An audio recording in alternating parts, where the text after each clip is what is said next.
The Hebrews created history as we know it.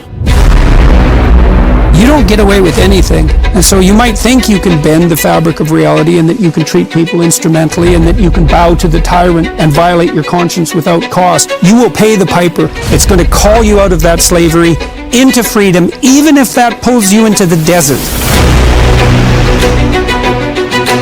And we're going to see that there's something else going on here that is far more cosmic and deeper than what you can imagine. The highest ethical spirit to which we're beholden is presented precisely as that spirit that allies itself with the cause of freedom against tyranny. And yes, there exactly. I want villains to get punished. But do you want the villains to learn before they have to pay the ultimate price? That's such a Christian question.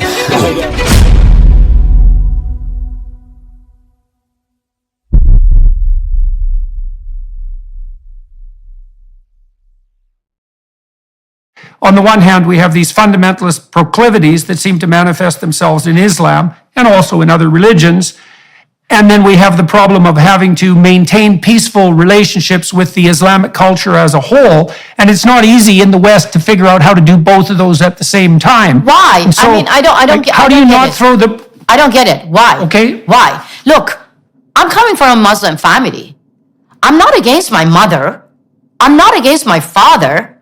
I want separation between religion and politics. Here in America, we have First Amendment. We have freedom of expression. We have free media. We can criticize whoever we want.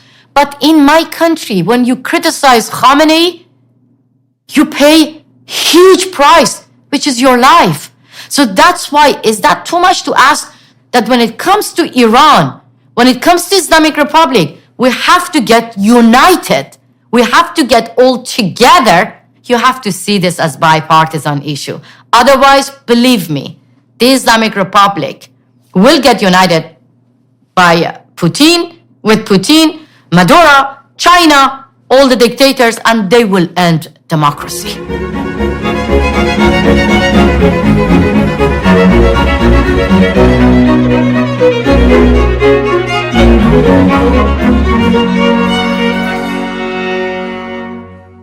Hello, everyone.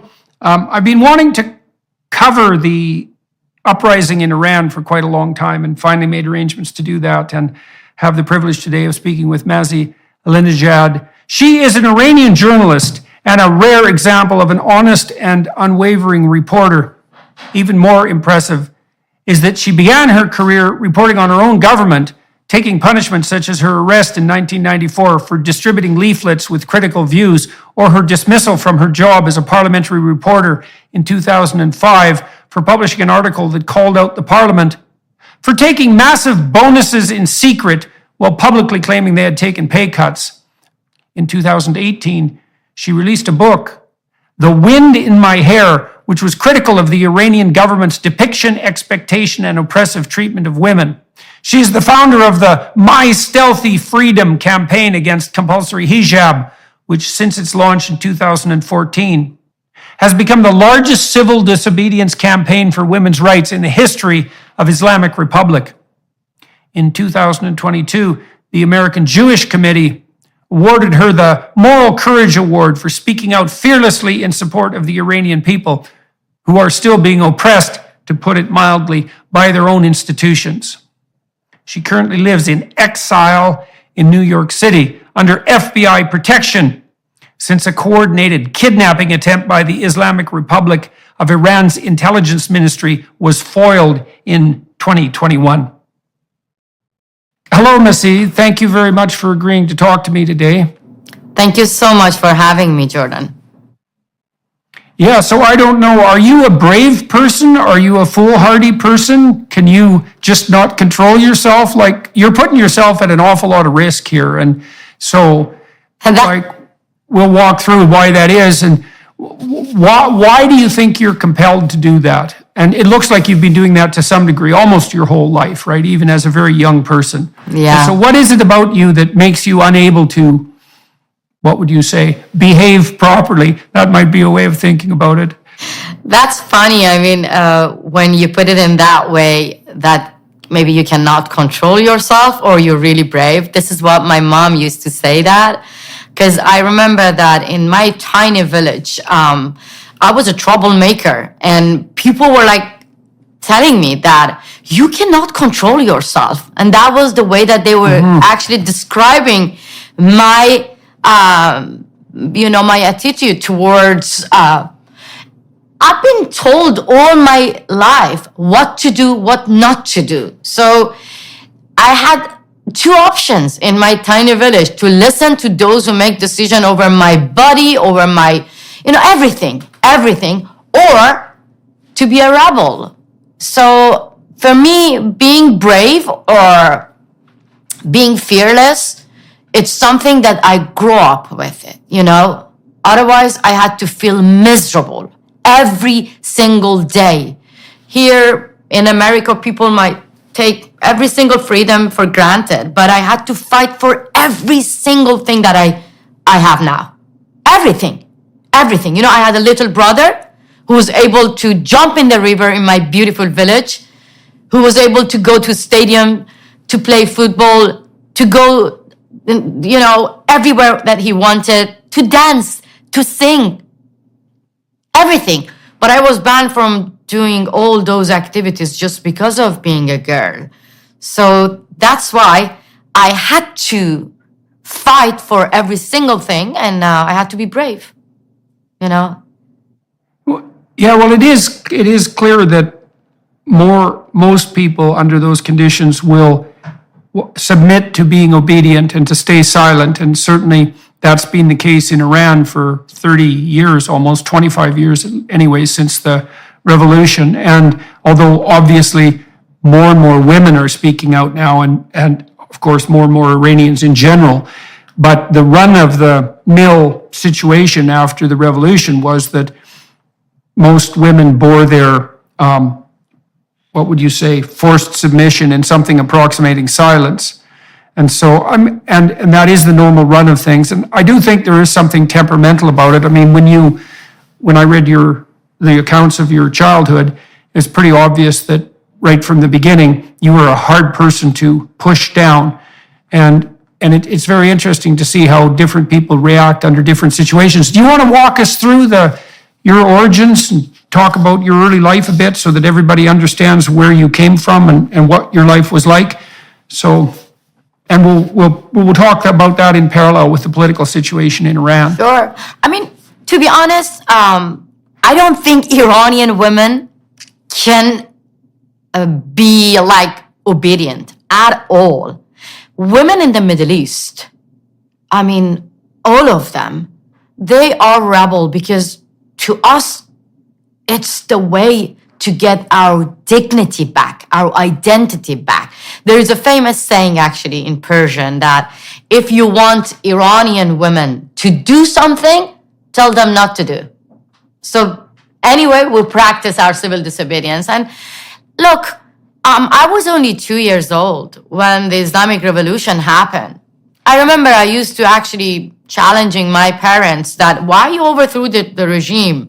And they were saying that because of poverty, we wanted to have a good life. And now what happened? Poor are getting poorer every day. And the corruption, I mean, only the relative of the mullahs are getting richer. And I was actually challenging my fellow journalists, activists, editors that why did you overthrow the regime? Why did you were part of the revolution? And they were saying that because we wanted to gain more political freedom. What happened? The Islamic Revolution became a revolution against women. So clearly, we lost all the freedom that we already had. Like women were allowed to go to a stadium. Women were allowed to choose whether they want to wear hijab or not. Women were allowed to choose any kind of sports that they wanted to join. We had female judges. We had female ministers. We had female singers. Jordan, in 21st century, now women are not allowed to sing. So you see, we didn't gain any political freedom, but we lost all the social freedom that we already had. So that is why for women in Iran, every single day, it's like you are part of the war that has been imposed on us by the clerics, by the mullahs, by the Islamic Republic. And it's not a fair battle. It's not a fair war because they have guns and bullets. They have power, prison, money. They can execute you. We only have our body. We only have our voice. We only have our social media. And I had to use every single thing, like my body, my voice, my hair, my social media to fight them back. So that is why I don't think Iranian women or women in the Middle East, women in Afghanistan, as you see right now, can accept everything. I mean, our body became like a political platform for Taliban, Islamic Republic, and ISIS, and they write their own ideology on our body, and we have to carry it every day.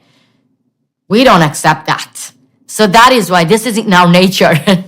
Let's walk through the situation in 1979. So I'm about 20 years older than you, I believe, and so I can remember a lot of what happened in that period. And in the West, the state that was run by the Shah of Iran was very unpopular, especially among left-wing activists. They regarded it as a corrupt petrostate and believed that the Shah was fundamentally an oppressive autocrat. And certainly by Western standards, his government could have been radically improved. But the consequences of the Iranian Revolution, as you pointed out, were certainly not what anyone had hoped for except the tiny minority of people who actually instigated the revolution. And so the world went in relationship to Iran from a autocracy that was much more liberal in the manner that you describe, especially in relationship to women, and where a fair bit of economic progress had been made, despite the flaws of the regime, to an unbelievably repressive theocratic state. And one of the things that you point out is that one of the elements of this Islamic revolution, a peculiar element, was the focus of repression on women. And so I'm very curious about that. What do you think it was about the doctrine that drove the Iranian Revolution that caused the primary consequence, perhaps, or arguably at least, the primary consequence to be the large-scale elimination of women from almost every form of freedom? What was it about the doctrine that produced that? Yeah, it's not only about women. Let me actually give you an example about how minority being oppressed right after the revolution, mass executions happened. And I remember that when the Jews were being executed, people were saying that right after the revolution that we're not Jews, so we're not going to get involved. Then Baha'i minority got executed. Look, Ibrahim Raisi, the butcher of Iran, who is now the president, which we don't call it president, but he's in charge. He was the one actually who ordered mass executions. More than 5,000 people got executed by his order, and then women. And then women, So it's very heartbreaking. I cannot even believe that I'm sitting here in 21st century and talking to you and telling you the same person who ordered mass executions right after the revolution, the Islamic Revolution, was the one welcomed here at the United Nations. I cannot believe that because he is actually the one right now saying that the young political prisoners, the young protesters who were peacefully protesting over the brutal death of Mahsa Amini, the 20-year-old girl who got killed because of a little bit of her hair was visible. Now, all those protesters are in prison, and Ibrahim Raisi saying that we're going to be tough with them. They have to, see the punishment. So you see, back to like 40 years ago, the whole world was supporting the revolution. They were actually congratulating the Islamic Republic right after the regime was overthrown. But now, many people, they're blessing the Shah of Iran in the streets. And many people believe that, yes, of course there was something should be reformed, but not revolution, But now we need a revolution. Many people in the West saying that, buying the wrong narrative of the Islamic Republic and its lobbyists and apologists and saying that, let's wait for the reform. No, this is the time. We need a revolution because the Islamic Republic acting like ISIS. I mean, to millions of Iranian people, women, minority, Islamic Republic is an ISIS with oil. ISIS just behead people. The Islamic Republic hang people. ISIS took hostages. This is what the Islamic Republic did 40 years ago when they took American diplomats hostage. Yes, of course they released them all, but they still having women like hostage. We are like hostage in the hand of the Islamic Republic. If we don't cover ourselves, we won't be able to get any kind of education or job, or we won't exist if we don't cover our hair in Iran in 21st century. So it means the Islamic Republic took the whole nation, took Iran hostage. So you see, this is ISIS, and we have to understand that in 21st century, we have to overthrow this regime.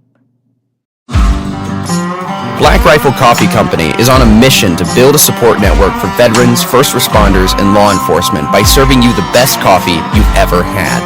Thanks to your support, that dream has become a reality. This year alone, Black Rifle Coffee donated over 120,000 bags of coffee to veterans and first responders, while expanding their own team of active duty service members, veterans, and veteran family members. If you want to continue supporting this incredible company, go to blackriflecoffee.com and use promo code Jordan at checkout for 10% off your purchase and your first coffee club order. Black Rifle Coffee is roasted by a veteran-led team of expert coffee graders here in the U.S. And remember, it's your support that gets gear, funding, and supplies into the hands of those on our front lines. The producers of the show, myself included, love Black Rifle Coffee and find it the perfect go-to for the morning commute to work as well as work itself. Black Rifle Coffee gives us the boost we need, expertly mixing bold flavor and that much-needed kick of caffeine. So go to blackriflecoffee.com and use promo code Jordan for 10% off. You can also find Black Rifle Coffee in grocery and convenience stores near you. Black Rifle Coffee, America's coffee, and our preferred blend to enjoy alongside the Jordan B. Peterson podcast. A lot of what you write about in the early part of your book, That's the Wind in My Hair, is the increasing range of restrictions that you experienced as you grew up. You talk about when you were quite young, playing with your brother and having a reasonable amount of freedom when you were extremely young, but then as you grew up and became more conscious as well, the number of things that you couldn't do started to increase and your range of options started to decrease. And so maybe we could walk through that. And I'm also curious, what do you think drives the antipathy towards female freedom that characterizes the Iranian state? Do you see that? Do you see the roots of that in something that's formally religious, or do you see that as something more associated with, I don't even know how to understand it exactly, with a particular kind of man's terror of female attractiveness? Or it's very mysterious to me that there's a whole culture predicated on the oppression of its own women. It's like you're so afraid of your women. What are you afraid they're going to leave you, or are you afraid they're not going to be attracted to you? You have to control every bloody thing they do. And how did you develop a theory like that? And you said there was some of that in your own family, as your father wasn't exactly an advocate for female freedom. Yeah, it's linked to religion. It is religious dictatorship to me and millions of other people. About my own family, my mom was able to choose what she wanted to wear before the revolution. And I remember she was wearing colorful dress, colorful scarf. But immediately after the revolution, when you see her picture, you get shocked. I could only see my mom's nose. That's all. I mean, she was all black. So you see, that was the religious government. They took everything away from us, and they made men like the owner of the women in their family. So it's not, I mean, for years and years I've been hearing that people saying that this is part of the Middle Eastern people's culture, like wearing hijab or not going to stadium or not dancing, not singing. This is part of your culture. It's not. It is the culture of a religious dictatorship. So for millions of Iranians who experienced Sharia laws, it's very clear that the Islamic Republic, right after the revolution, tried to control the whole society through women. And that is why they use our body like their own political platform to write their manifest on it. See Afghanistan right now. What is the main picture of Afghanistan, which was, being taken over by Taliban? Covering women's face. What was the main image of women when they got, Yazidi women, when they got free from ISIS? You remember? The picture of women burning, the compulsory veiling. So you see, for us, it's not about a small piece of cloth when we talk about compulsory hijab. Compulsory hijab is like the main pillar of religious dictatorship. It's like, as I always say, it's like the Berlin Wall, And that is why the Islamic Republic really, not willing to let it go. They rather kill teenagers, but they don't want to actually say that we're going to get rid of morality police, we're going to get rid of compulsory hijab, because they know that we, the women of Iran, are not just fighting to get rid of morality police or compulsory hijab. We see this compulsory hijab like it's in the DNA of religious dictatorship. It's in the DNA of a gender apartheid regime. So for us, clearly, we want separation between religion and politics. And this is 21st century, and I don't think this is too much to ask. Well, so there's the Sharia law issue, there's the religious issue, then there's a psychological issue that I want to delve into momentarily to see if we can sort these things out a little bit. It's still a mystery to me in some regard, because it appears to me, and this is maybe just my Western liberal bias, that the optimal relationship between a man and a woman is one of, well, first of all, it's voluntary. And second of all, there's an element of playfulness about it if it's running optimally, right? So there's love and playfulness and care and all that associated with it. But the most relevant part of all of that is the fact that it's a voluntary association. And that's part of what makes it both tolerable for both parties and maybe enjoyable for both parties. But it's also something that speaks to the heart of the proper social contract in relationship to long-term, to any long-term arrangement between men and women. So then I'm trying to think about what it has to be like to be a man who believes that women have to be controlled in this manner. And it has to be, and this is psychologically speaking, it has to be something like the belief that unless you police women entirely in all of their behaviors, especially anything that might be attractive on the sexual front, that they'll want nothing to do with you and they're completely untrustworthy. It has to be something like that, because if you leave women to their own devices, well, then they're not going to have anything to do with you and they're going to flaunt their wares, so to speak, to other men, and everything will fall apart. And I can't really imagine a more cowardly attitude towards women than that. The attitude is, unless you tell them what to do all the time, they're going to have nothing to do with you and run off. Yeah, it's pathetic. It's utterly pathetic. And I don't think that's exactly religious. It seems to me to be, in some real sense, it's even deeper than religious. It's this appallingly second-rate psychology of some notion of the relationship between men and women. Unless it's based on strict control and power, there's no possibility of an optimal relationship, because women are untrustworthy and they're sexually provocative and they'll just run off on you if you don't police every bloody thing they do. And that's so pathetic. And if that's the basis of your entire polity, which is the point you're making with regards to the hijab, you can't see that a political society like that could be anything but ultimately repressive. Of course, look, but at the end of the day, in my country, Iran, in Afghanistan, in the Middle East, we see that if the religion leave men alone, leave women alone, we know how to handle our life. We know how to deal with any kind of discrimination if we see through culture or through men among our family controlling us. But when the law is actually promoting violence and calling men to be the owner of women, then it's getting worse and difficult, you know. I remember that for years and years, Iranian regime actually were like brainwash the whole society, especially through educational system, educating young boys that you are the owner of your sister. So when we grow up in such society, for instance, we're being told that men, according to Sharia law, can marry 4 wives. They can have as much as women that they want.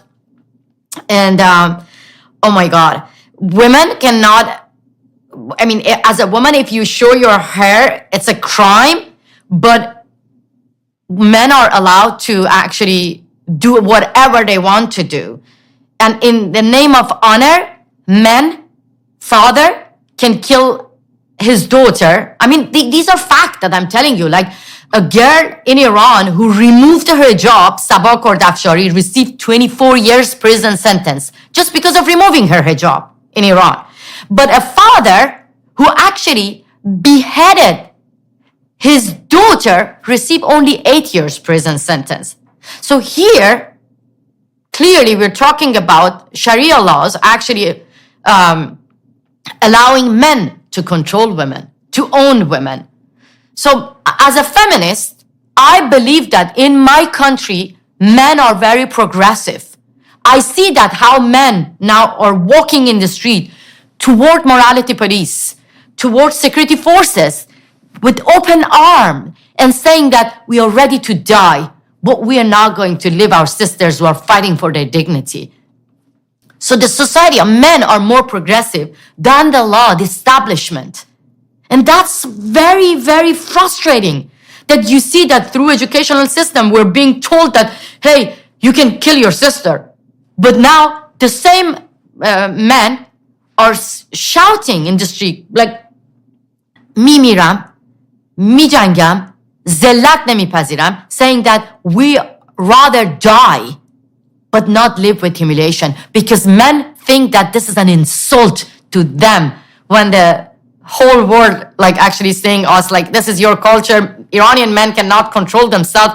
They can get excited if they see women's unveiled, women's hair, women's body. This is an insult to men. And to be honest, I'm very proud of like Iranian men and women now shoulder to shoulder saying that we want to get rid of this religious dictatorship, because it's not just an insult to women, this is an insult to men as well. And that scares the Iranian regime. So you started to really work as a political activist when you weren't a very old teenager, eh? You started writing pamphlets and meeting politically. How old were you when you started doing that? Like you left your village, if I remember the story correctly, you left your small village and went off to school. How old were you when you started to become politically active? I mean, when you say that you left your village, it just breaks my heart, because I got kicked out from everywhere. I never had a choice. I got kicked out from everywhere just because of wanting to have dignity and freedom. First, I got kicked out from high school just because of, spreading pamphlets. Then I got kicked out from my village because it was a scandal. As a woman, I was the first one who got divorced. I was the first one who got kicked out from Iranian parliament. I was the first one who got pregnant before officially being married. And that was huge scandal, And in my village, I don't have any space to stay because it was not easy for my parents. I was really a scandal for all my family. And then I became a columnist. Oh my God, no, I became a parliamentary journalist. I got kicked out from Iranian parliament just because of exposing the corruption. You know, you receive award if you do that in America. If you publish the pay slips, the salary that the member of the parliament receive, you will being, you know, appreciated. You receive award. I got kicked out from Iranian parliament. At the end, I got kicked out from my homeland, Iran, because you know, I had two options: to stay in my country and impose self-censorship on myself and just stay quiet, or leave Iran and be loud. You know, Jordan, I remember that I was a naughty girl and troublemaker in my village. My mom used to say that when your uncle, aunties, everyone were around, you were making noise. Your father was just kicking out from the room, but you were able to find a window and sneak into the same room. So my government kicked me out from everywhere, but I was able to find my window to sneak to my homeland. And now my window is my social media, you know. They kicked me out from Iran, but they couldn't take Iran away from me. Through my social media, I'm there. I have like more than 10 million followers, more than the Ayatollahs altogether. And I'm not an actress. I'm not a model. I'm just giving voice to voiceless people, and I'm being in touch with them every day. So clearly, yes, I didn't leave Iran. They kicked me out, but I am there every day. As a teenager in a very small village, poor family, I had black and white TV. I was the one watching mullahs, telling me what to do, how to think, what kind of lifestyle to follow. But now, all those mullahs, through their own TV, they're watching me. And they know me by my name. Now, you were also the target of a kidnap plot, I understand, that was orchestrated by the Iranian government, or at least that's the theory. So do you want to talk about that a little bit? Yes, because that actually shows you that when we, the people of Iran, are fighting against mullahs, we are not just fighting for ourselves. Here in America, miles away from Iran, I was not safe. I was the target of the Islamic Republic. Yes, if it was not the FBI stopping the kidnapping plot, I would have been in Iran and executed, like many other activists. Just, you know, maybe Americans, maybe your audiences, maybe people here, when they listen to this story, they think it's like part of fiction. I mean, kidnapping American citizen, or trying to assassinate American citizen on US soil. For you, maybe it's like Hollywood movie or fiction book, but for us, it's the reality. Assassinating, kidnapping, executing is in the DNA of the Islamic Republic, and millions of Iranian family, they experienced this. Just 2 years ago, Iranian regime did the same. They actually tricked one of the journalists from France to Iraq. They kidnapped him from Iraq to Iran, and they executed him. Ruhollah Zam, father of 2 children. So that could have happened to me. And actually, I remember then when the FBI came to my house and they said that this time it was not about kidnapping. This time, the guy with loaded gun was arrested in front of your house. I was shocked. I was like, wow, here in America. Don't get me wrong, I'm not scared of my life at all. But it is scary that you see that the Iranian regime dare to challenge the US authorities on their soil. That's scary, happening in front of the eyes of free world, that the Iranian regime tried to kill, people abroad. So why aren't you afraid? To be honest, I don't want to say that I'm not afraid at all, because look, it's not just about me. Yeah. It's about my stepchildren. It's about my husband. It's about my neighbors, my beautiful neighbors in Brooklyn. Of course I'm scared of their lives as well. Like, imagine if the guy had opened fire in Brooklyn. How many of my neighbors would have been killed? It is scary, but I'm not scared of my life because, to be honest, I have only one life. I love the way that I scared that regime. I I don't have guns and bullets. You see that I'm a very tiny woman. I'm even cold here. I couldn't like protect myself from cold here. But look, they're scared of me. They're scared of me, and that's why they send people here to kill me. So that gives me power, you know? And there is no difference between my life and the life of teenagers in Iran. I see that teenagers posting on their social media and saying that I'm not sure whether I'm gonna come back home or not. Oh my God. When teenagers are getting killed, I go to their social media and I read their posts. Some of them post on their story unbelievably brave, saying that this might be the last day of my life, but the good day will come. Maybe I'm not alive. You laugh on behalf of me.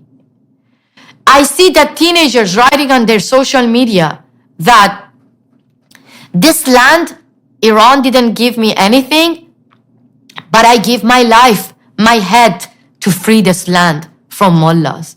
These are not me saying that. Teenagers writing these words and going to the streets and facing guns and bullets. Then you tell me, what is different between me and them? I see them and I tell myself, I have only one life. I don't want to live like miserable and being scared and live in paranoia. No. My heroes are women of Iran, men in Iran, facing guns and bullets and saying that we're not going to live under humiliation. So that's why I'm not scared of my life. We'll be back in one moment. First, we wanted to give you a sneak peek at Jordan's new documentary, Logos and Literacy. I was very much struck by how the translation of the biblical writings jump-started the development of literacy across the entire world. Illiteracy was the norm. The pastor's home was the first school, and every morning it would begin with singing. The Christian faith is a singing religion. Probably 80% of scripture memorization today exists only because of what is sung. This is amazing. Here we have a Gutenberg Bible printed on the press of Johann Gutenberg. Science and religion are opposing forces in the world, but historically that has not been the case. Now the book is available to everyone. From Shakespeare to modern education and medicine and science to civilization itself. It is the most influential book in all of history, and hopefully people can walk away with at least a sense of that. So when you talk about the Iranian political state post-revolution, post-1979, you describe a society that sounds like the radical leftist caricature of Western society, right? It's intensely patriarchal, it's extremely misogynistic, it's anti-woman, it's repressive, it's hierarchical, all the power is aggregated into the hands of a very small minority of people. And that's the reality on the ground in Iran. And that's not the reality in the US and in the Western world, but the West is often accused of that. What sort of response have you got from the progressive side of the political spectrum in the US in relationship to the sorts of claims that you're making about the Iranian state? To be honest, it was a long road. We passed the time that we've been ignored for years and years. For years and years, the progressive and left were quite lost. When I was saying that compulsory hijab is not part of our culture. When I was saying that as a woman who grew up under Sharia laws, I have the right to be scared of Islamic ideology.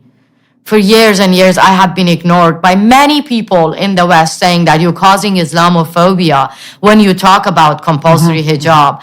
But to be honest, now, because of the bravery of Iranian people within the society making awareness, finally, I see that the media, left, liberal, progressive, celebrities feminists finally are hearing us. Finally, we are being heard. I mean, recently when I saw that CNN covered the story of Iran's new revolution, exposing that how women are getting raped in prison, I was sitting in my house watching the news. I was crying, but at the same time, I was really proud that finally my people in Iran made the whole world to hear them, to understand that this is a feminist revolution being supported by men in Iran, and the Western liberal, the Western feminists are paying attention to this, finally. So I really appreciate that now, especially when I see that because of the pressure from celebrities, from media, from activists, from feminists, finally, the leaders of democratic countries are changing their tone as well. But of course we need more. Of course we need actions. Now all we see that Biden administration are changing their tone.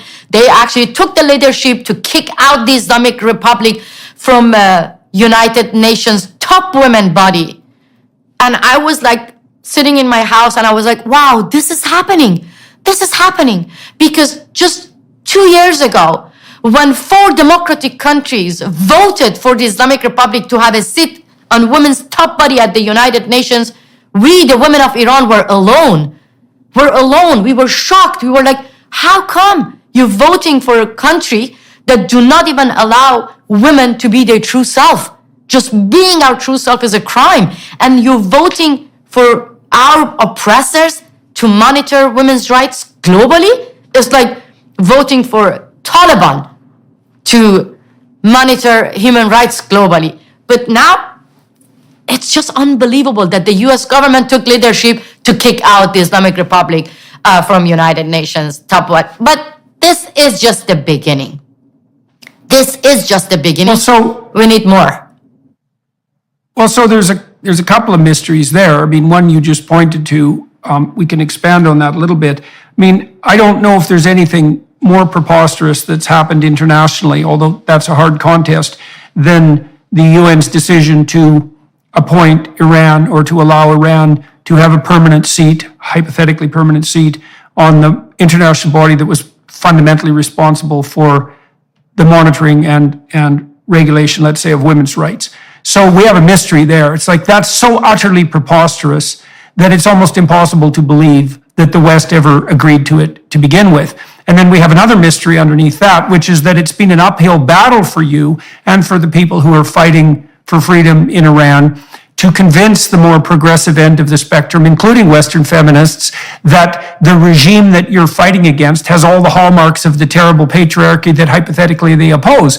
And so what in the world is the reason that, well, first of all, that there's been this pro-Iranian mullah sentiment in the West, which is almost completely incomprehensible, and then allied with that, this completely, what would you call it, willful blindness on the part of Western feminists for like 30 years with regards to the crimes against women that had been occurring in Iran. Like, how do you account for that?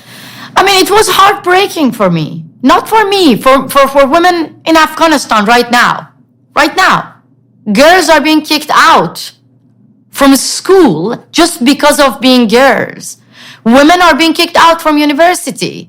But still, we don't see in the West, like, women take to the streets.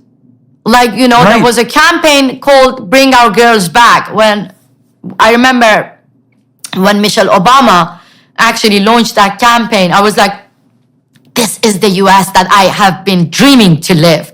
When Women's March happened here in America, I was like, yes, I was part of the Women's March. I took to the streets and I was calling my fellow activists in Iran with joy, saying that I cannot believe I'm shouting my body, my choice without getting arrested, without getting harassed, without being bullied in the street, without being killed, without being killed.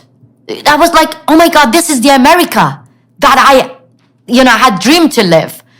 But suddenly I was shocked that when I am saying my body, my choice, the same feminists go to my country and they wear hijab in front of the Islamic Republic. Not even going to my country. Here in the West, my God, here in the West, some of the female politicians, the US envoy for Afghanistan, wore hijab in front of Taliban in the West. Why? I don't get that. I don't get that. So that's why maybe I'm really appreciative now when I see finally the young girls and teenagers risk their lives. They paid huge price to make the whole world, especially the global feminist movement, to understand that this is the time that you have to recognize this revolution which is taking place in Iran. And now they are paying attention. Finally, I heard that President Obama actually said that he regrets.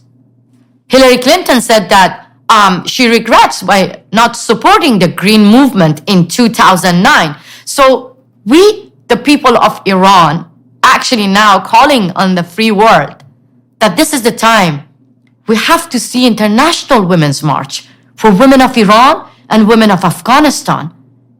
Because otherwise, the history will judge every single democratic country who could actually support girls and women in Iran and Afghanistan, but they kept silent. So I see the progress.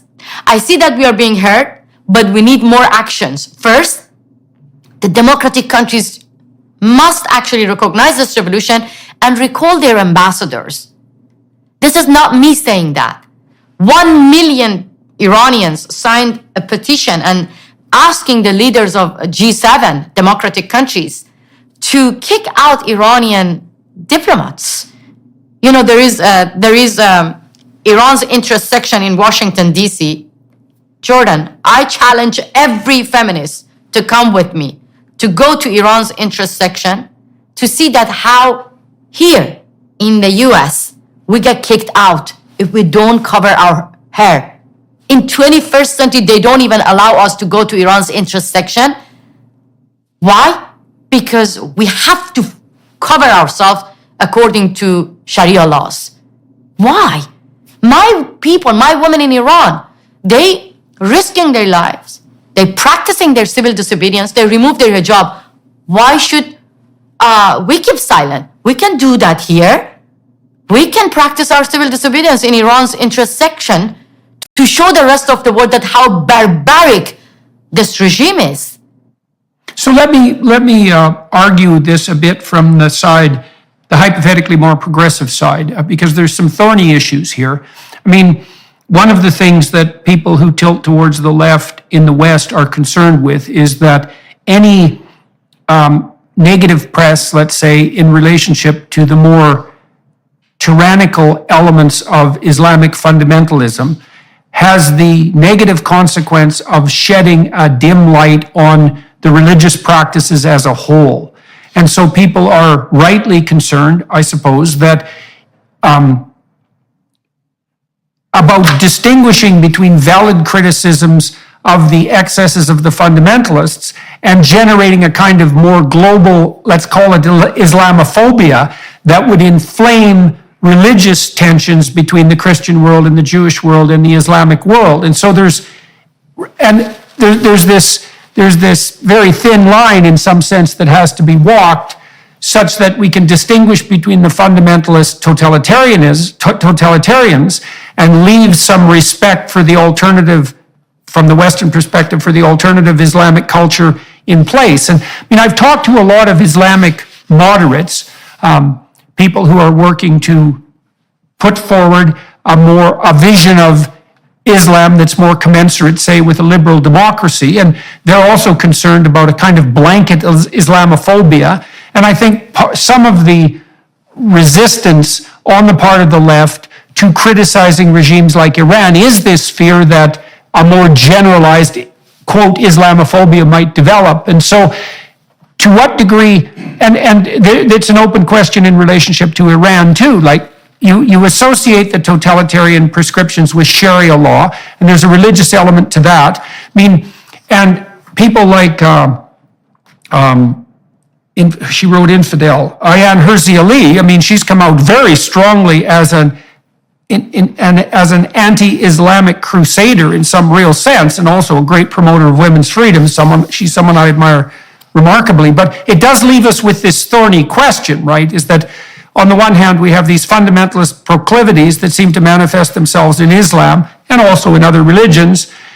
And then we have the problem of having to maintain peaceful relationships with the Islamic culture as a whole. And it's not easy in the West to figure out how to do both of those at the same time. Why? So, I mean, I don't how do you not throw the... I don't get it. Why? Okay. Why? Look, I'm coming from a Muslim family. I'm not against my mother. I'm not against my father. I want separation between religion and politics. Is that difficult to understand? That I get attacked by some people in the West saying that when I criticize Sharia laws, when I criticize Islamic ideology, they're saying that, oh, you're anti-Muslim. Right. Well, actually, I wrote an article to criticize Ilhan Omar's legislation. Her legislation is to gather information of those who are causing Islamophobia. I wrote an article for Washington Post. I challenged her that if we criticize Islamic Republic, we criticize Sharia laws, we criticize Taliban, does it, in your point of view, is it going to cause Islamophobia?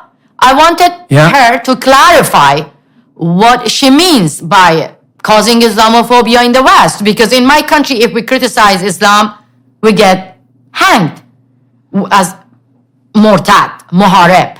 Means you are waging war against God. Right now that I'm talking to you, more than 50 people are in prison waiting to be hanged because of waging war against God or, spreading corruption on the earth. So these are all, according Sharia laws, legal. So it's legal. People get killed, hanged, executed in the name of Sharia laws in Iran. So if I criticize that in the West, then I'm causing Islamophobia or I'm anti-Muslim. So for me, look, I'm not scared of being labeled of Islamophobic at all.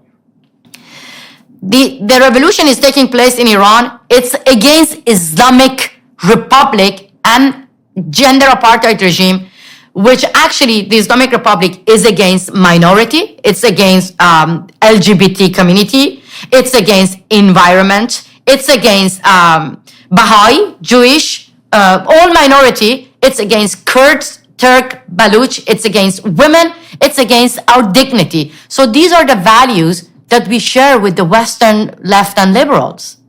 These are the values that all these values are universal. So what is wrong here in the West, in my opinion, it's like Democrats and Republicans cannot see human rights abuse in Iran like bipartisan issue. For me, I get attacked if I come to your show by left and liberal. If I go and ask the left and liberal to support our cause, I get attacked by right wings. So this is wrong. To be honest, when it comes to Iran and Afghanistan, we should only care about universal values. I'm going to be very honest with you. I really don't care whether Trump is in power, Biden is in power, or Obama is in power. What I care, that the Islamic states should not be in power in Iran and Afghanistan. Because at the end of the day, here in America, we have First Amendment, we have freedom of expression, we have free media, we can criticize whoever we want. But in my country, when you criticize Khamenei, you pay huge price, which is your life. So that's why, is that too much to ask, for media, for policymakers here, politicians, that when it comes to Iran, when it comes to Islamic Republic, we have to get united. We have to get all together and give voice to Iranian people who want to get rid of the Islamic Republic. Because the Islamic Republic is not only a threat for Iranians. Believe me, the Islamic Republic, if they want to kill Americans, they never ask you whether you're Republican or you're Democrat, whether you support LGBT community or you don't support gay people. They kill you anyway because you are American. So that is why I call on Americans every day, every single corner that I go, that when it comes to Iranian fight against the Islamic Republic, you have to see this as bipartisan issue. Otherwise, believe me, the Islamic Republic will get united by Putin, Maduro, China, all the dictators, and they will end democracy. How good are your connections in Iran right now? How much of a sense do you have of what's happening on the ground? What is the situation in Iran right now? How widespread are the protests? Who's participating? What do you see as the most likely outcome? Right now, the revolution in Iran, which is taking place, it's like a marathon. I'm not saying that we're going to overthrow the regime overnight. We have really tough road ahead. As you see that 18,000 people are in prison and more than 50 of them are in death row. They are like 2 of them got executed recently, and the family members of the political prisoners that I'm being in touch with them, they're really worried about their beloved one. I mean, Jordan, just think about it. You go to prison just because of chanting for freedom, and then every morning you have to be concerned that you're the next one, that you're going to be hanged for wanting freedom, democracy, and dignity. That's very scary. And when I talk to the members of those political prisoners, they're really frustrated. But what amazed me, immediately when people get executed or get killed in Iran, oh my God, their family members turning the funeral like massive protest against the whole regime. That's very unique. And it's very shocking that the more that Iranian regime kill people, the more people get determined to take back to the streets. So that is actually a significant sign that the Iranian people are fed up with the Islamic Republic, and they have a clear message that we are going to end this regime. I mean, it's not easy actually to say that when teenagers, when children are getting killed, their family members are being forced to go on TV and do false confessions. Like the family members sitting in front of camera and denouncing their beloved one. So this is what's going on right now in Iran. But a lot of people are hopeful. They're very hopeful. I mean, the Iranian regime took everything away from people, not hope. They believe that with the help of the Western countries, less people will get killed and we will win this battle. We will end this, barbaric regime. Let's talk a little bit about what might constitute a path forward, because you could imagine that the regime is overthrown, that it falls apart in tatters, let's say. But, well, one of the themes that's developed in the biblical story of Exodus is the narrative notion that when you escape from a tyranny and you've been slaves, you don't go to the promised land, you go to the desert, right? And that's a period of interminable wandering and confusion. And we've seen this time and time again, where an oppressive centralized regime will collapse. And the consequence of that isn't the recreation of a functional polity, but the descent into something like unbridled chaos. And I mean, Iran could fragment. There's all sorts of tensions that are pulling it apart. And one of the things that I'm curious about are your views about what might happen that would actually be productive in the Iranian context if this centralized oppressive regime collapsed. Like, why wouldn't Iran just become a failed state then? Why are you optimistic about the fact that a new form of governance might emerge? That's actually very good questions, because I often get this questions from journalists, even ordinary people in the West, saying that how you're that sure that Iran is not going to be Libya, Iran is not going to be Syria, you know what? But let's just compare Iran with our own history. Like back to 40 years ago, Why shouldn't we compare Iran to our own history, that women and men were together, they had social freedom? And it's so sad that the Iranian regime is trying to sell this narrative to the Western media and saying that if you support this revolution, chaos gonna happen. This situation is chaos, where women are getting raped, where minority getting killed, where the family members are going to prison just because of asking, why did you kill my son? Why did you kill my daughter? This is Syria. So the only reason that Iran can be like Syria is the Islamic Republic, is this barbaric mullahs. So for me and millions of Iranians, it's clear that we know what we want. If we get rid of the Islamic Republic, we want to have fair and free election, then we can choose the kind of government that we want them to run the country. And believe me, when you open the doors of prison, all those political prisoners right now are suffering under the Islamic Republic. They can run the country better than these backward mullahs. Many educated people outside Iran, many intellectual elites who were forced to leave Iran, now they are ready to run the country. And believe me, they can run the country better than clerics, better than mullahs. So this is, to me, clear that the Iranian regime trying to sell this narrative. But believe me, as far as the Islamic Republic is in power, the whole world cannot be a safe place.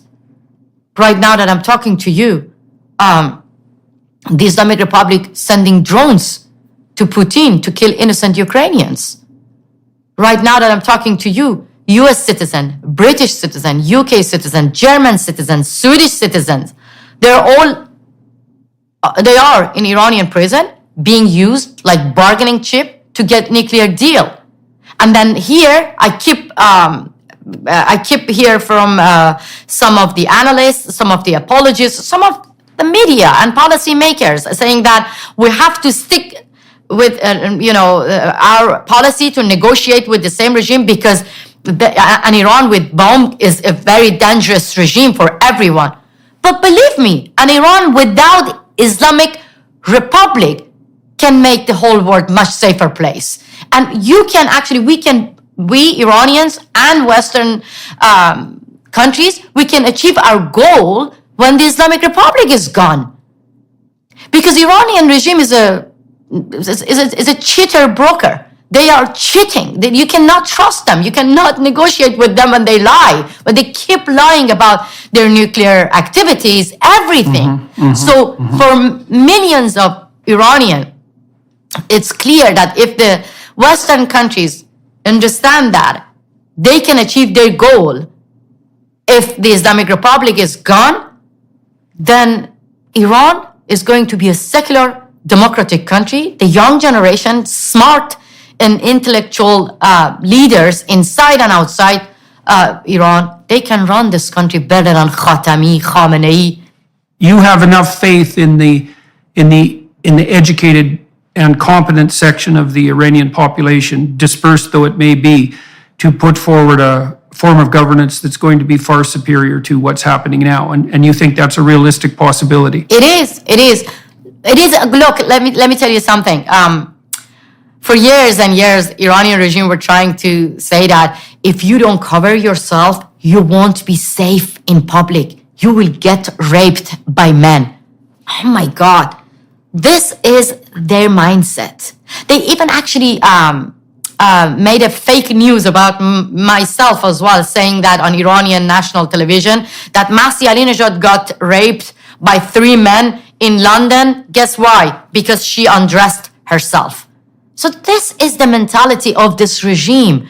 Believes that even about the Me Too movement in the West, I remember that the Supreme Leader Ali Khamenei said that the Western feminists, the Western women who are now complaining about getting raped and sexually harassed, it's because they don't know Islam. It's their fault because they don't wear hijab. They don't cover themselves, so they deserve to get raped.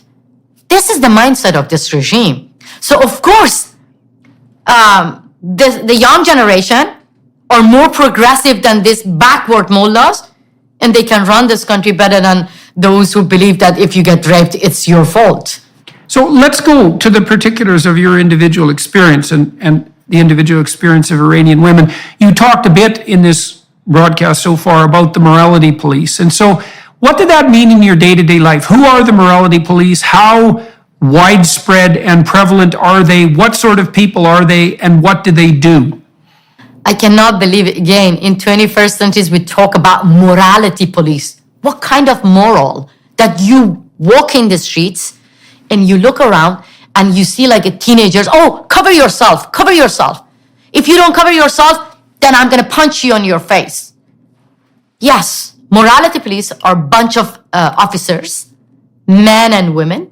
They're receiving money from the regime, walking in public and monitoring that whether people behave properly, whether people follow Sharia laws appropriately. I mean, Masih Amini, who got killed, the 22-year-old woman, she was not even unveiled. A little bit of her hair was visible. And that's why she got arrested. You know, I really want you to go and check the hashtag called My Camera is My Weapon. For years and years, I have been receiving videos from women inside Iran filming morality police. If you really want to know what morality police mean in 21st century, go and watch their videos that bravely filming the officers and bunch of backward, agents of the Islamic Republic harassing women for the way that they've been dressing in public. And it's beyond sad. It's beyond sad that for years and years, women are being harassed, getting beaten up, getting arrested, or receiving lashes for not wearing appropriate hijab for years and years. And now the whole world, now finally they're paying attention to us. But believe me, it didn't need for teenagers to get killed, for the whole world to understand that.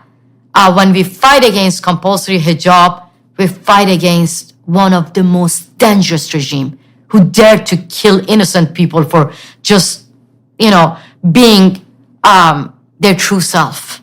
And what sort of people do you think are attracted to the job of morality police? Like, how would you characterize them? To be honest, sometimes it's all about money, but sometimes they're being brainwashed. They're being brainwashed that you're doing for good of the people. I mean, my own father. I love my father. I love him. It's not even easy to talk about it. But my own father was trying to take me to heaven by force. All my life. He was kind of morality police. And millions of Iranian women had this experience having morality police inside their own house. Like father, brother telling us that cover yourself. It's for your good. I'm protecting you. So you see, my father didn't have any chance to be educated properly. So he was the one being brainwashed by all the mullahs, clerics, through educational system, through TV, all the propaganda tools, media, that, you are the owner of your daughter. If you don't force her to cover herself, then you will be responsible as well.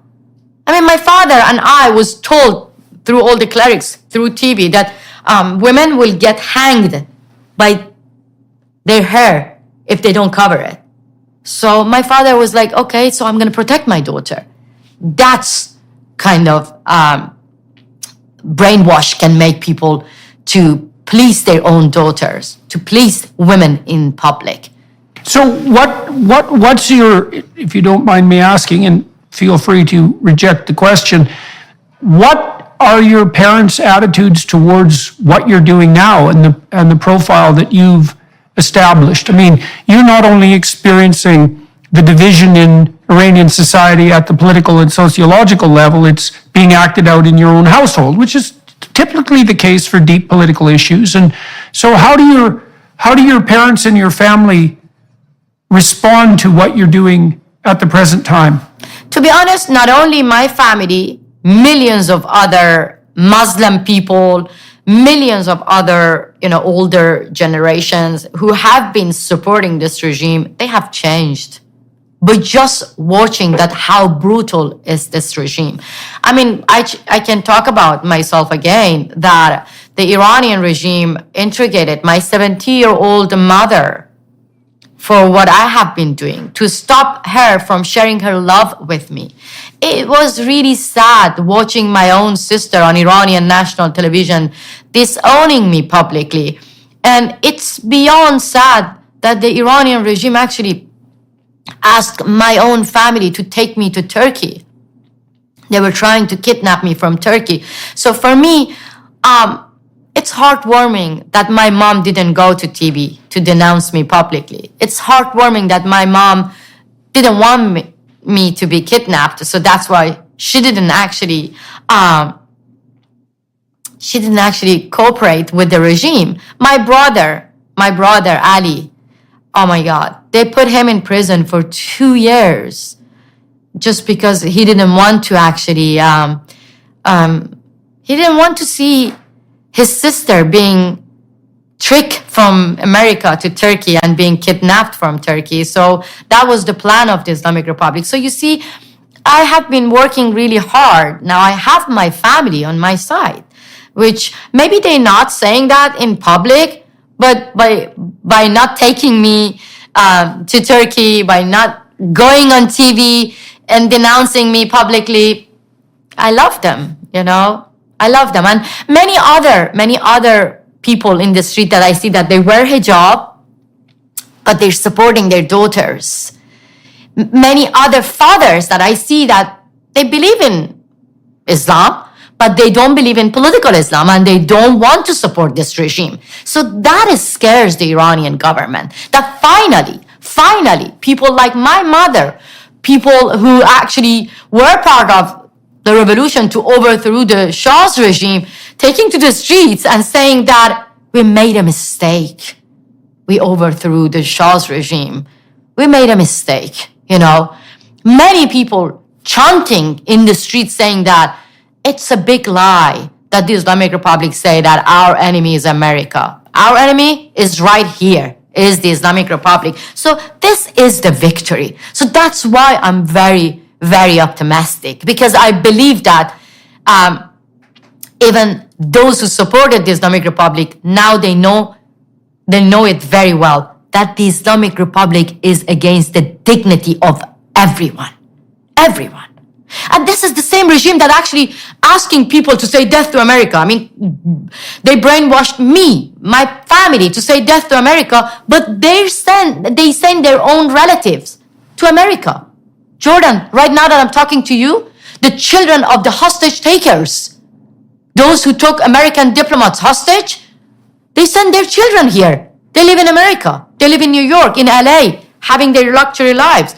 So my parents and the older generation, they're watching this hypocrisy. And finally, they're supporting the young generation. And they're saying that, yeah, they lied to us. They lied to us. Their children, their relatives are enjoying freedom. They go to parties. They dance. They sing. They're happy in the West. But here, the voice of Iranian people crying for the same freedom, crying to have the same, dignity. It's just unbelievable. You talked as well about the corruption of the mullahs. And so, there's a biblical injunction, it's one of the 10 commandments, to not take God's name in vain. And people think that means don't swear. And that isn't what it means. What it means is don't use the name of God to justify your own instrumental agenda. Don't claim to be doing holy work and good work when actually what you're doing is promoting your own narrow self-interest. And so we have a regime in Iran that's unbelievably corrupt, the mullah regime, on the financial level, and they're justifying their machinations with reference to a transcendent authority. But can you talk a little bit about corruption in the mullah establishment and how that plays itself out in Iranian society? How you see that on the ground? This regime is corrupted.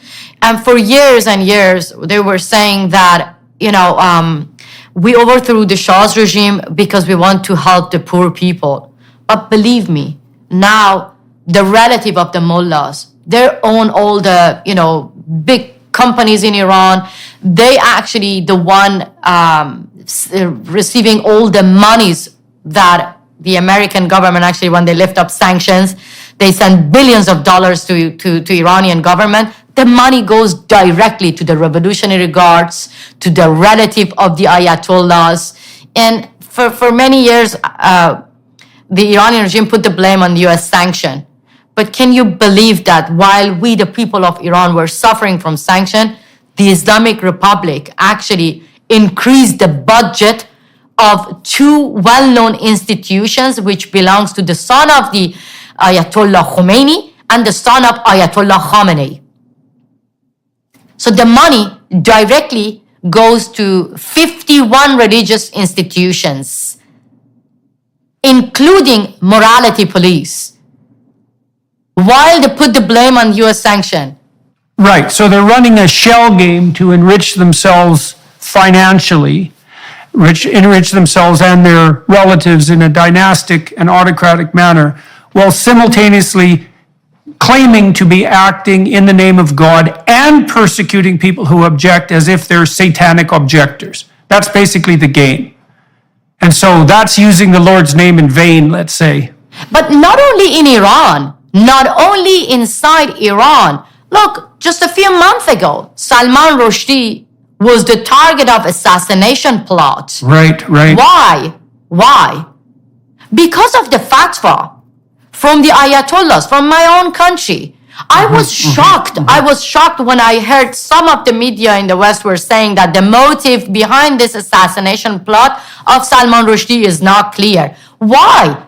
It is clear. Yeah, right. It is clear because when you go to the page of this person who was trying to kill Salman Rushdie, it's full of the pictures of Ayatollahs.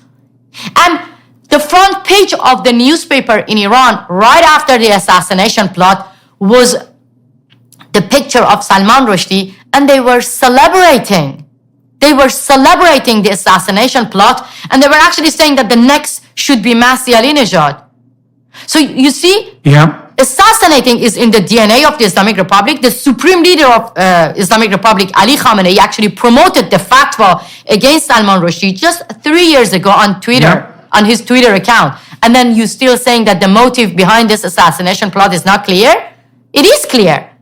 That's why I'm angry it's very clear. with the tech companies. I'm very angry with the tech companies. Still, they're allowing Khamenei and his gang of killers to enjoy freedom of expression through social media. While 80 million people are banned from using the same social media. Twitter, Instagram, Facebook, they're all filtered in Iran. But those who order filtering, they are enjoying freedom on social media. Iranian people are calling every day the tech companies, Twitter, kick out the Ayatollahs until the day we have the same freedom to use Twitter. Is that too much to ask? Yeah. Well, it appears to be. I mean, when I saw what happened with Salman Rushdie, must have been 25 years ago, and the fatwa was laid on him, I thought the Western response was unbelievably weak-kneed and cowardly. I thought, we have a real test case here. The idea of freedom of expression is being directly challenged by this terrible regime in Iran, with a price being laid on the head of an outstanding writer who's made his reputation in the West, and all the West did was kowtow and become extremely apologetic. And I thought, we're in real trouble because we're too stupid to notice that an attack on Salman Rushdie is a direct attack by the Iranian fundamentalists on the fundamental notion of freedom in the West. And that's been unfolding over 25 years. And as you said, it culminated in this most recent nearly fatal attack on Rushdie. And not only that, and look, the West has... Not only that, the professor at Oberlin College, Mahallati, Right. he is the one actually promoted the fatwa against Salman Rushdie. And I don't get that, how he is welcomed by the US government to be a professor and teach peace and democracy at Oberlin College. Another professor, Mohajerani, who was the minister of culture in Iran, who left Iran and now he lives in England. He actually wrote a book and promoted the fatwa against Salman Rushdie. So you see, this, I don't get this contradiction that at the same time, you are saying that you care about democracy and safety of Americans and Western people, but at the same time, you allow those who promote the fatwa against Salman Rushdie to enjoy their freedom and educate the young generation at universities in the Western countries. They are going to ruin the mindset of the young generation in America. That's why there is a huge campaign against Mahallati and asking the college, Oberlin College, to kick him out. Because he was actually the one hiding and covering up the mass executions, because he was actually the ambassador of United Nations during the time when Ibrahim Raisi ordered the executions of more than 5,000 political prisoners. He was the one actually here in America covering up the mass executions. And now still nobody hear the cry of Iranian people saying that he was the one promoted the fatwa against Salman Rushdie as well. You know, this is something that I strongly believe the American policymakers, Republican and Democrats, should see this like bipartisan issue and help us to be heard. Right. Well, what would you like in more detail? What would you like Western leaders to do in relationship to the ongoing events in Iran? What do you think would be most helpful as far as you're concerned? So if I could sit down and talk to my Prime Minister, Justin Trudeau, which has about as much chance of happening as a snowball lasting on the sun, by the way, what do you think it is that he should be doing that would actually be helpful to the women and men in Iran who are trying to fight against this fundamentalist tyranny? Simple demand. I call on Justin Trudeau to put the Revolutionary Guards on the terrorist list. Look, 3 years ago, I was in Canadian Parliament. I was actually begging the policymakers to put Revolutionary Guards in the terrorist list, to sanction Revolutionary Guards, and to sanction all the oppressors. 3 years ago. What happened? I was ignored. I was actually under attack by some of the Islamic Republic apologists in Canada. And they're calling themselves activists, human rights activists, but they were echoing the voice of the Iranian regime and attacking me, bullying me. Why? Because I asked Justin Trudeau to actually sanction Revolutionary Guards. What happened? By ignoring our demand, the same Revolutionary Guard shot down the Ukrainian airplane and killed 176 innocent Iranian and Canadian people.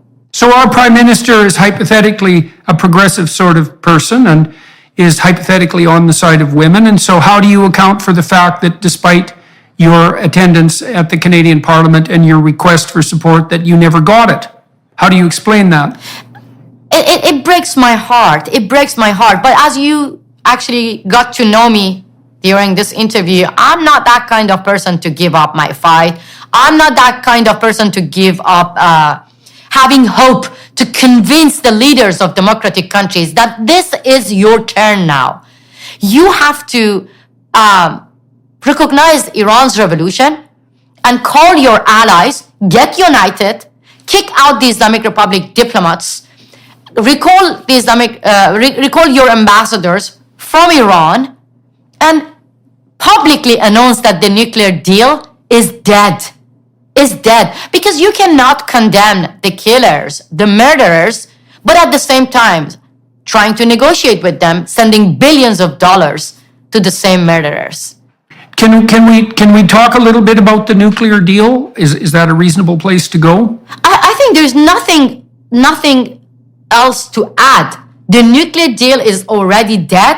But what we want the U.S. government and its allies clearly and publicly announce that, because this is the only thing can help the Islamic Republic to survive. Islamic Republic always put the blame on us, saying that, this revolution, the new revolution, is being supported by Western government. But believe me, for its own survival, the Islamic Republic is begging for support, to get support from the Western countries. We don't actually ask for much help from the leaders of democratic countries. What we want is we want them to stick with their own values. That's all. And not save the Islamic Republic while the Iranian people manage to shake this regime. Don't go and shake the hand of the same regime. That's all we want. Because we believe that the Islamic Republic is a threat for the region and for the democratic countries as well. And if the Western countries looking for stability in the region, they cannot go and negotiate with one of the most unstable regime. They have to recognize the civil society. They have to recognize this modern progressive revolution, and they have to stick with the people of Iran. We are better allies than the Islamic Republic for the Western countries. Right. So do you believe that the revolutionary spirit that's now manifesting itself in Iran, is that growing, or are the mullahs successfully repressing it? Because it looks like it doesn't look to me like it's spreading exponentially. I can't tell, and that's part of the reason why I wanted to talk to you today. I mean, the mullahs have a lot of control and they have a lot of power and authority on their side.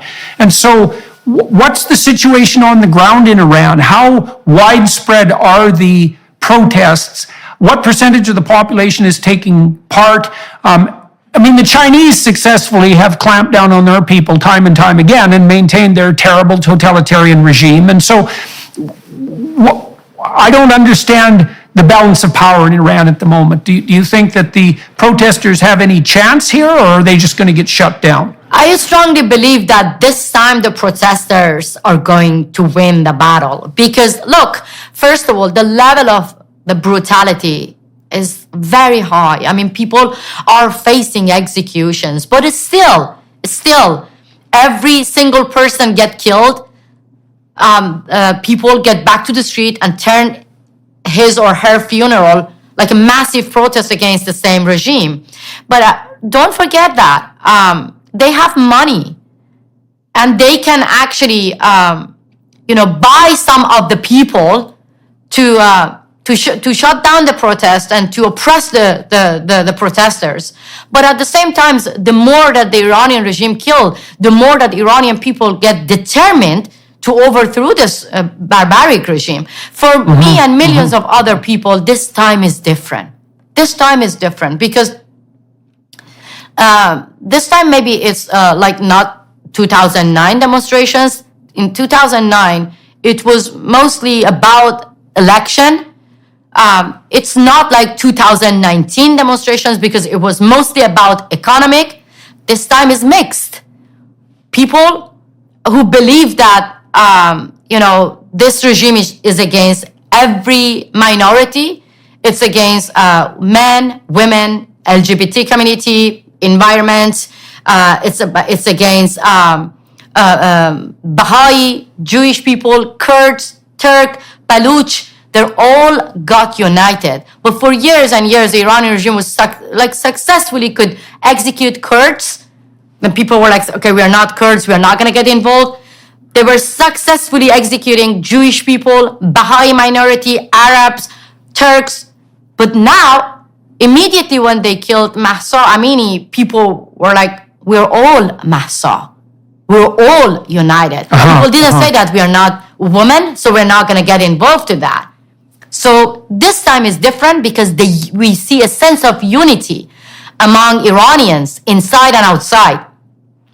This time is unique because we see a sense of unity among Iranians and non-Iranians outside Iran, you see that, finally, people or support celebrities are echoing the voice of Iranian people.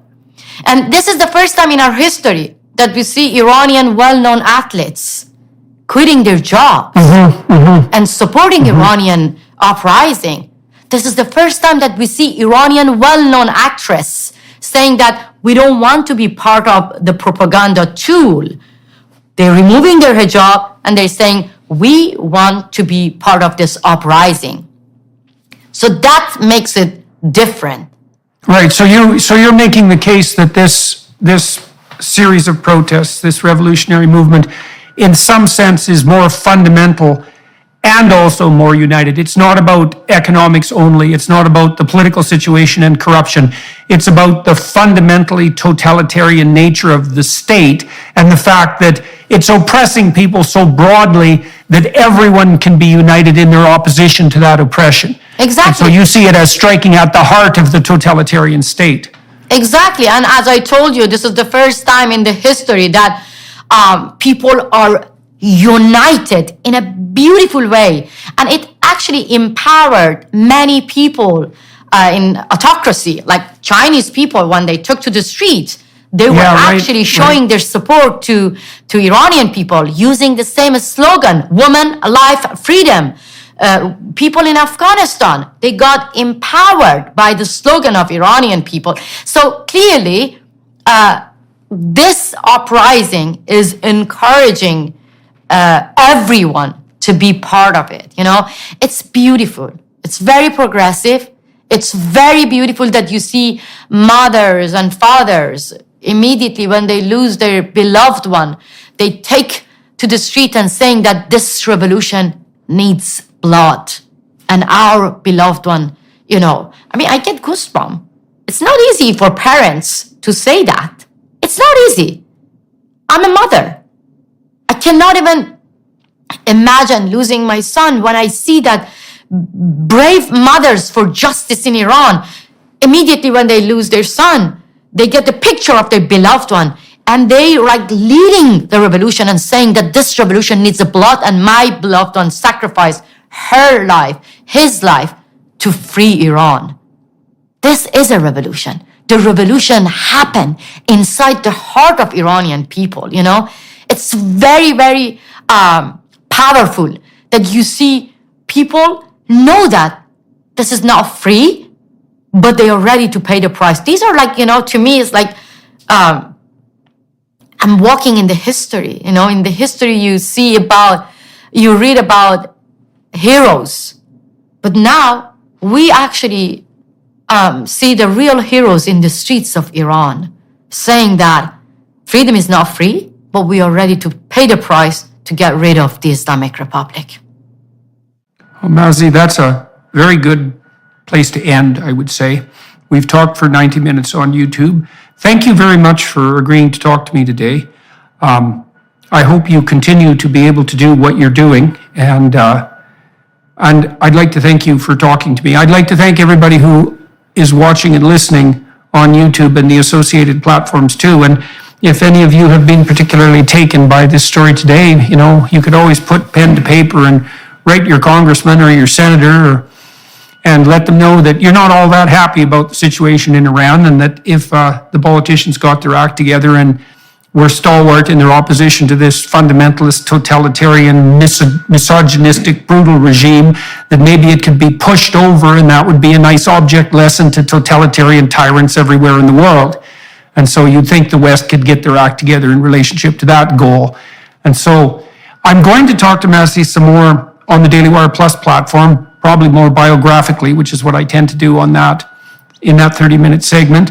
I'd like to thank the Daily Wire Plus people for setting up the production for this today and facilitating the conversation. And once again, I'd like to thank you very much for talking to me today and wish you the best of luck in your, well, let's say first your continued existence and your continued safe existence, but then also in your attempts to, well, allow your voice to ring out despite the, what would you say, the cost that you have and are likely to continue to bear.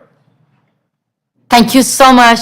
I hope We're going to win this battle, and one day I'm going to invite you to my tiny village in Iran, and you will be able to see beautiful Iran and beautiful people of my country. It's a date. Yeah, that would not be something. That would be something to look forward to. It's a dream coming true. Thank you so much for having me. That's for sure. You bet. You bet. Very good talking with you. Hello, everyone. I would encourage you to continue listening to my conversation with my guest on dailywireplus.com.